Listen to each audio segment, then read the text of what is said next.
Downloaded something from the Telegram and now it's gone? Don't worry, we have got the quick step to find it. But first, don't forget to save this video for future reference.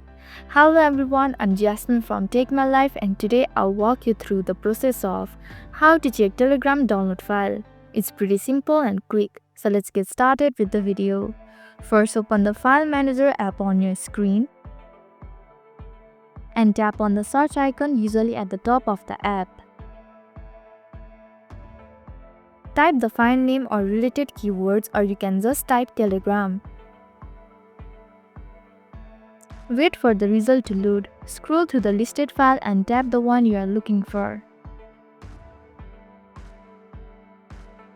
So this is how to check the download Telegram file. Thank you for watching Take My Life. I hope this video was helpful. If it was, then hit the like button and comment down if you have any questions or feedback. Also, if you are new to our channel, please subscribe and hit the bell icon so that you don't miss our upcoming videos.